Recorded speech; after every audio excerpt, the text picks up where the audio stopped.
नमस्कार साथियों, आज के इस वीडियो में हम लोग देखेंगे डीएमए गेस पेपर के VSC 1 अंडरस्टैंडिंग इंडिया का मोस्ट इंपोर्टेंट क्वेश्चन नंबर 6।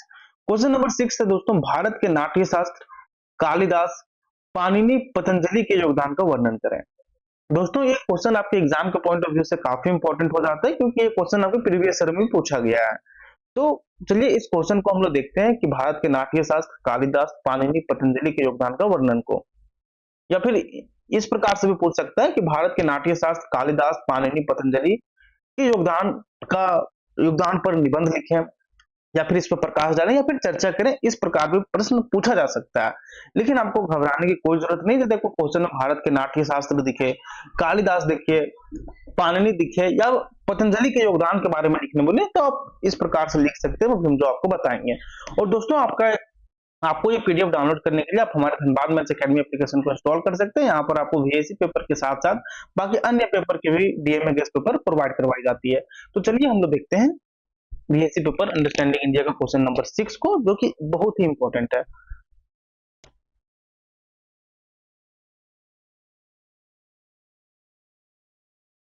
दोस्तों ये है आपका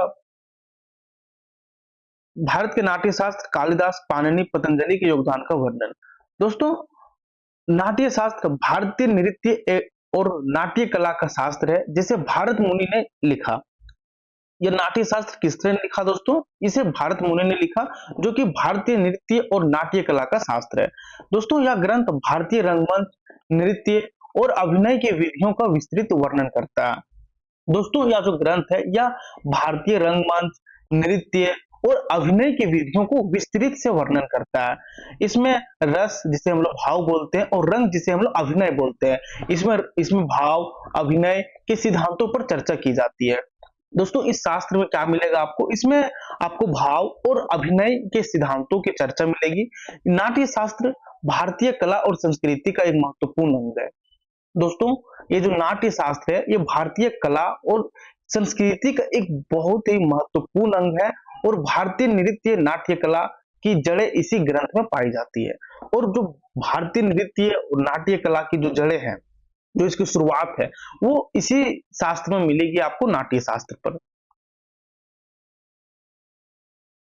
आइए अब लोग दूसरा देखते हैं, जो कि है कालिदास का योगदान, क्योंकि इसमें आपको कालिदास पाणिनि पतंजलि के योगदान के बारे में पूछा गया है।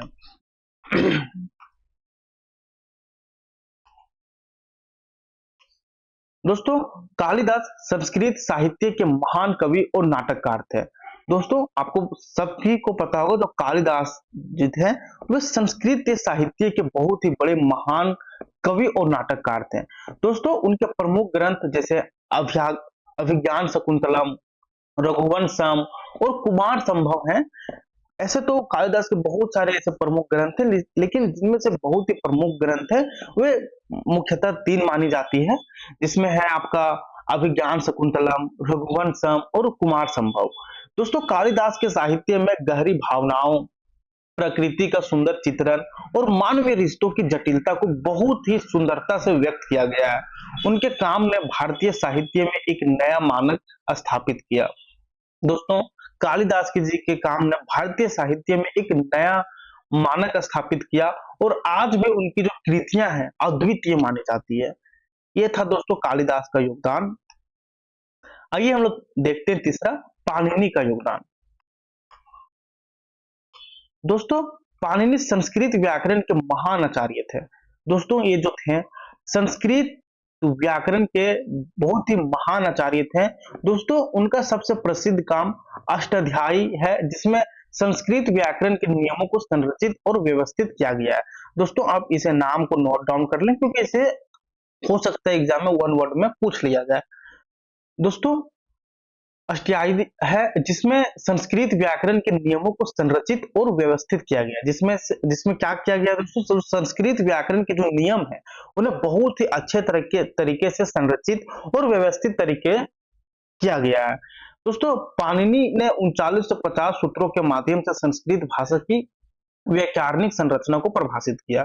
दोस्तों पाणिनि ने 3950 सूत्र, देखिए इसे नोट डाउन कर लें, 3950 सूत्रों के माध्यम से जो संस्कृत भाषा की जो व्याकरणीय संरचना है उसे परिभाषित किया। आइए आगे देखते हैं,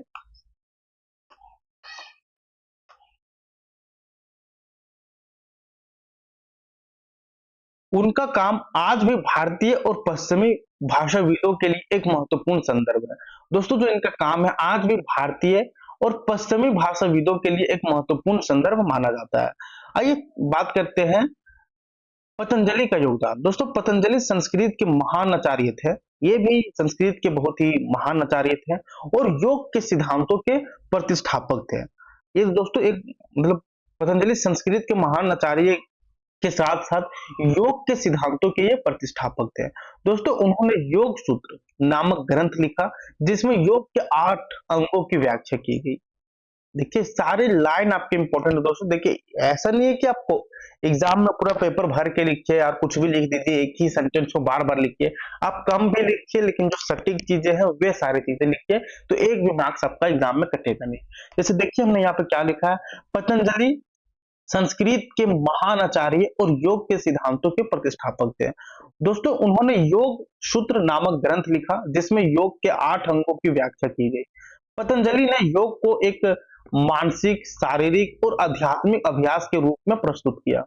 जिन्होंने योग को एक मानसिक, शारीरिक और आध्यात्मिक अभ्यास के रूप में प्रस्तुत किया जिसका उद्देश्य आत्मा की मुक्ति है। जिसका उद्देश्य क्या है दोस्तों? आत्मा की मुक्ति है। तो ये था दोस्तों आपका क्वेश्चन नंबर 6। और आप इसका पीडीएफ डाउनलोड करने के लिए आप हमारे धनबाद मैथ्स एकेडमी एप्लीकेशन को इंस्टॉल कर सकते हैं।